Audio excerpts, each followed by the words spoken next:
We are Steve and Jill. Together, we've been buying and reselling land since the 90s. Our data-centric approach leaves our buyers asking, how can you sell it so cheap? Here on the Land Academy Show, We answer that and more. Steve and Jill here. hi. Welcome to the Land Academy Show, entertaining land investment talk. I'm Steve and Jack Butala. And I'm Jill DeWitt, broadcasting from sunny Southern California. Today, Jill and I talk about start-to-finish documents that are needed to buy and sell a parcel of land. Again, this is a requested topic by our customer service staff because a lot of people are asking about it. I'll make it really easy. I promise. It's funny is I sat and I made some notes here and I'm thinking about what are all the documents. It sounds like, oh no, this is going to be hard, but it's actually very easy and there's not a lot. And I'll explain each and every one and let you know what's important. Good. Before we get into it, let's take a question posted by one of our members on the landinvestors.com online community. It's free.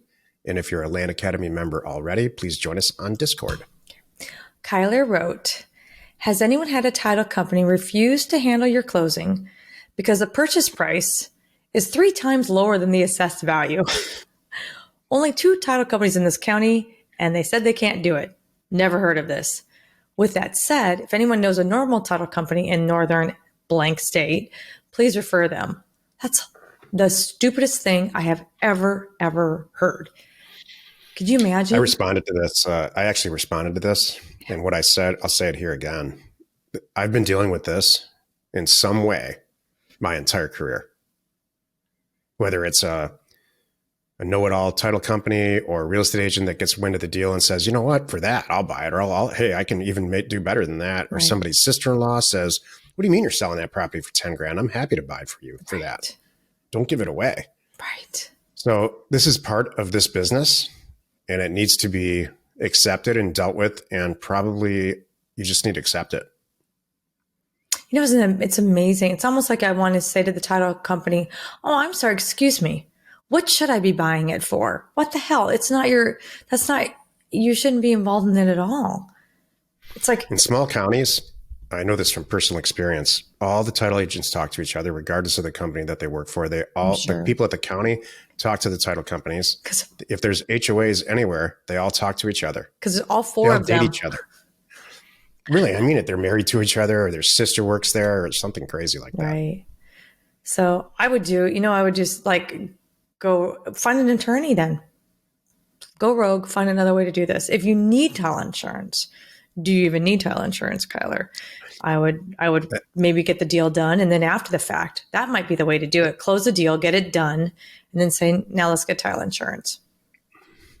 That was exactly my final point. Like, is it really that necessary? Mm-hmm. Get it, buy it. It's over. Now get insurance. Yep. And you don't need to do that at a local company. Exactly. You can get it. You can cross state lines on that. Exactly. Today's topic, start to finish documents needed to buy and sell a parcel of land. This is the meat of the show. Start us off, Jill. What's document number 1? Okay. The first document in our business is a combo document. It goes out in the mail. It's a cover letter introducing ourselves and our mailer, and a purchase agreement with the offer price. So that's it. It's mailer/offer, which includes a purchase agreement. Do you want me to keep going? Yes, please. Okay. So they sign the document. Mm-hmm. They send it back. We sign it.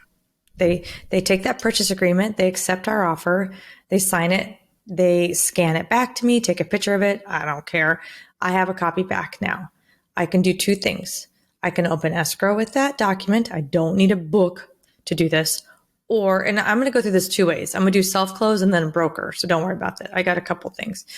So, or the escrow way. So the first way is that it sends back to me and then I can open escrow, right? Or I can just close myself. So what's the document that's going to be needed is going to be a deed. That's kind of it. I'm talking to them on the phone.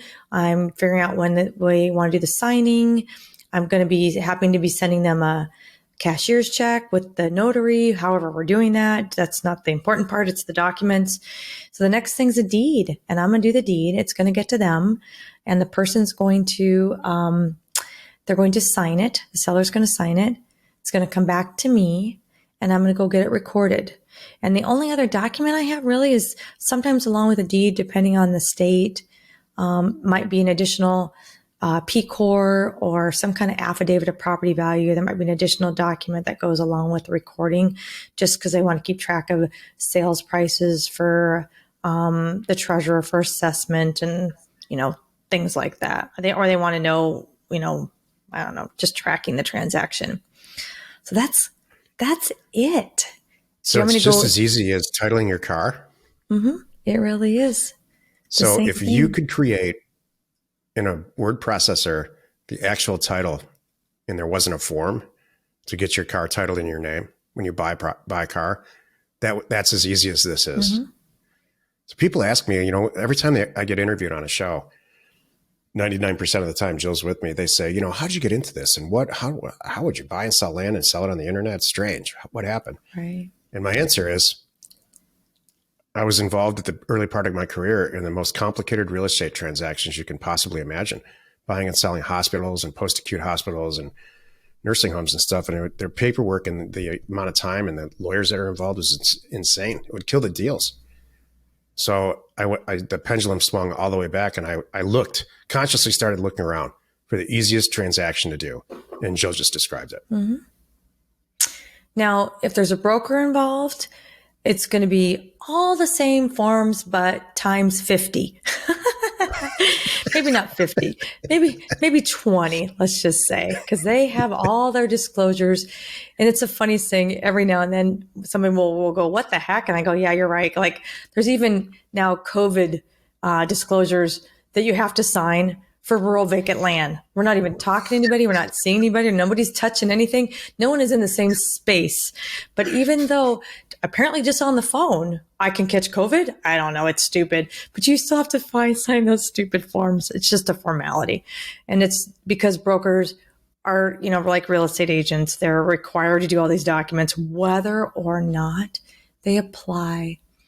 And then the same thing with escrow. The documents that I described are the core documents that are that's all that's needed.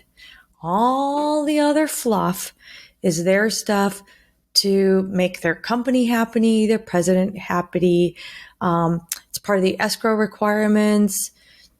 I don't even know if that's even whatever, or just the state, really it's all around title insurance with the escrow company. That's really, really it. So what would you like to add? When you become a real estate agent, nobody thinks about this for some reason. You go to a class, you take a test, you pass it, you find a brokerage to hang your license on, so to speak. You pay probably $4,000 to $5,000 at this point for education and association fees and all kinds of stuff. And then as soon as that gets all approved and you physically hang your license on that person's wall, the broker's wall, you have opened yourself up to an incredible amount of liability. No one tells you this. They don't tell you in school about it. They don't tell you, your broker is never going to sit you down and say, wow, you now have to do all these forms. And they dream it up. The local real estate agents, Department of Real Estate in Arizona, it's ADRE. They'll dream up new stuff, just like this COVID thing that Jill's talking about. So, in a lot of ways, it's like getting married. There's all this stuff when you're married. There's real and implied contracts. Nobody signs anything. You sign a marriage license and record it in the recorder's office. There's massive legal and financial ramifications to doing that. No one tells you that.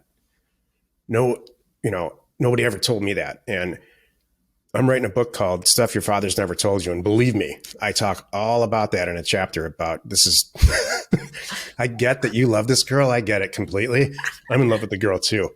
But I'm not sure that you understand what you're getting yourself into. And I really wish somebody would have sat you down and explained it like I'm about to. Thanks, babe. Oh, but she loves me. I don't need a prenup. Mm-hmm. Yeah. Famous last words. Exactly. Nothing's going to happen. This is forever.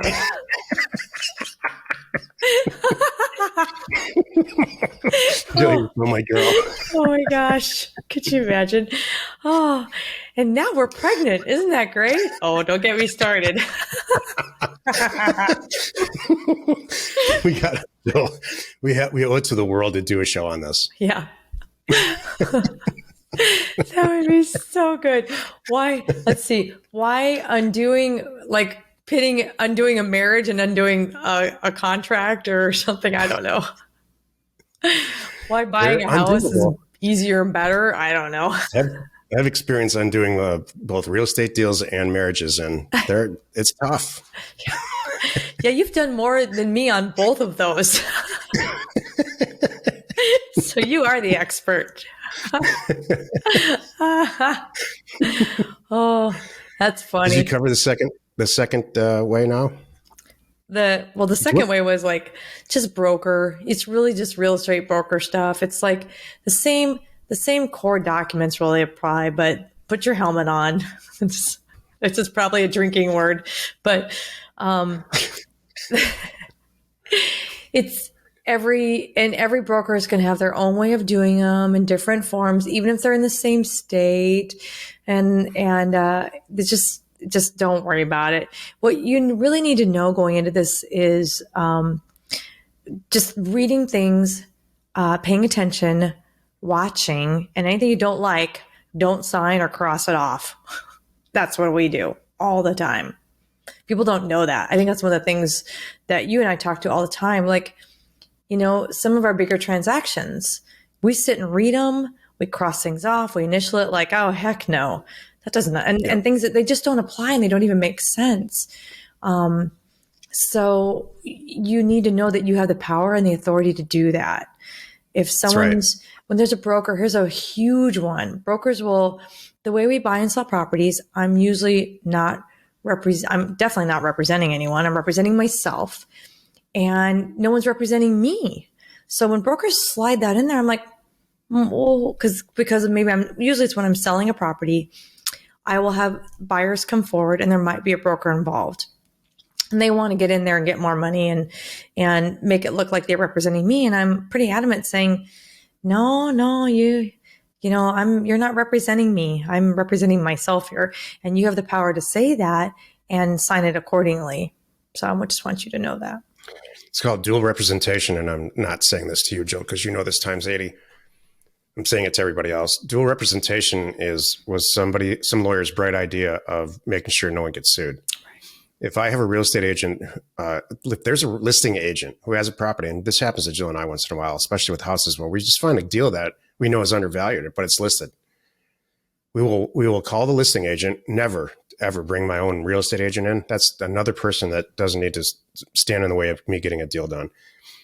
And every single one, without exception, checks that dual agency box where they're going to represent us and they're going to represent the seller that they have the listing with, so that now I can't sue them if something goes wrong, Right. Because they're representing everybody, not just me, or not me. And Jill and I have I don't know why, we've agreed on this stuff. You and I agree on like 98% of this stuff all the time. Yeah. I don't think that philosophically, I have a problem with that. You're going to represent me and get in my corner with me, or you're not. Either way is fine. But if you're not, then you're going to be a negotiation target. Right. I just think that's the way the rule is. The world is, I mean. Mm-hmm.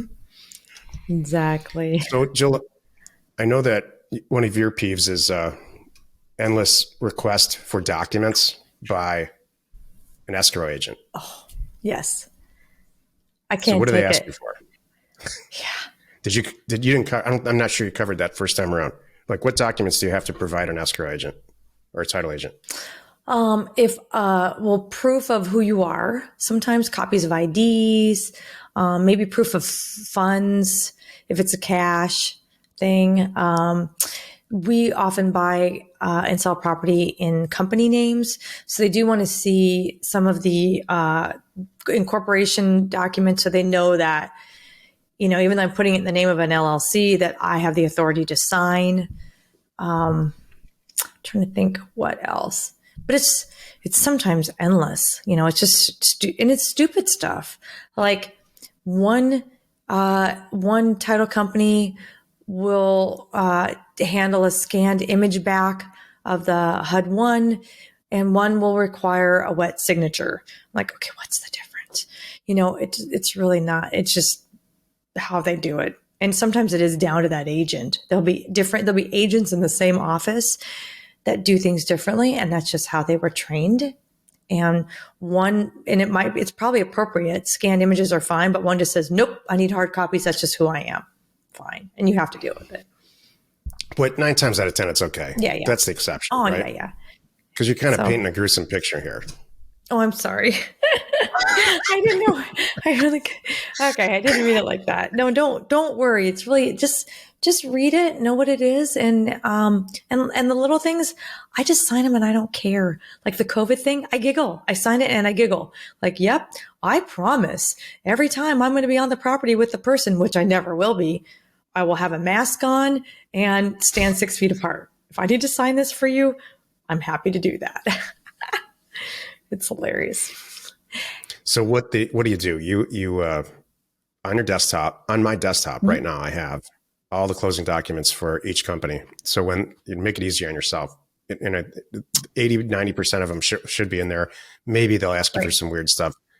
The weirdest one that I get is you have to prove, please send the articles of incorporation for this, the bylaws that say you own the company, Jill owns the company, who can sign? Right. Are you the managing member? They need those documents sometimes. If it's in a trust, they need a copy of the trust. So just have it all in one place, real easy at your fingertips. So when they ask for it, you can zip the file up and email it to them. That's the way to do it. And that's what we do.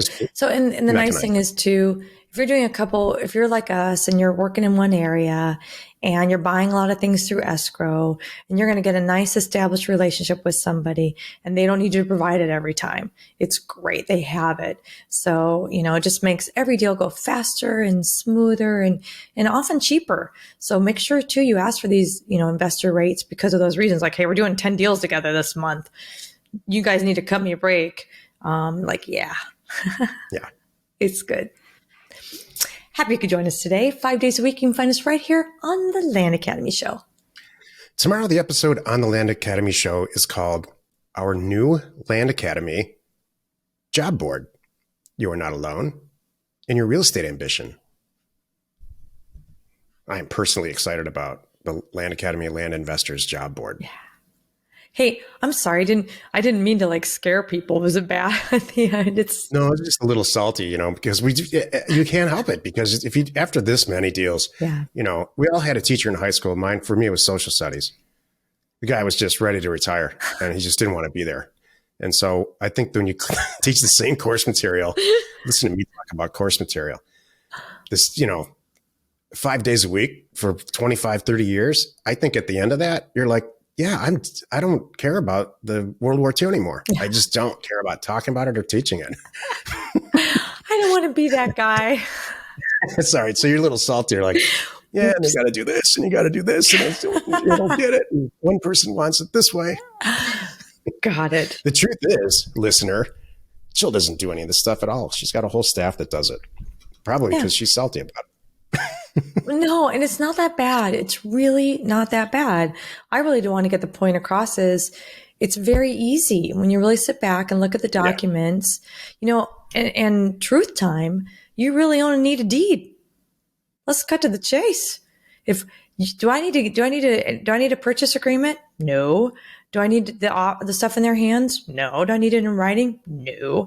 I could meet you in Starbucks. We could have a phone call and I'll say, I'll give you $1,000 for that. And you say, done. And you and I meet in Starbucks.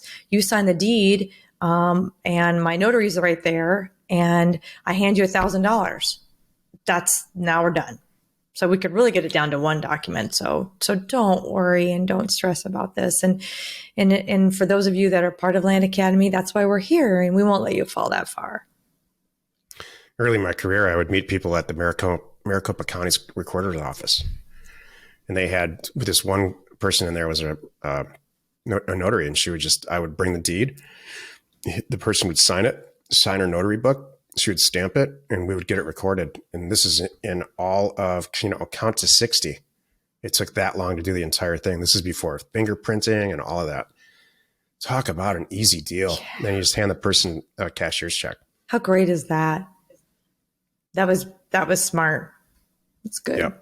If you need access to any sort of ownership or property details, including phone numbers and FEMA overlays, check out neighborscoop.com. Created by investors, that's us, for investors like you. We are Steve and Jill. Information And inspiration to buy undervalued property.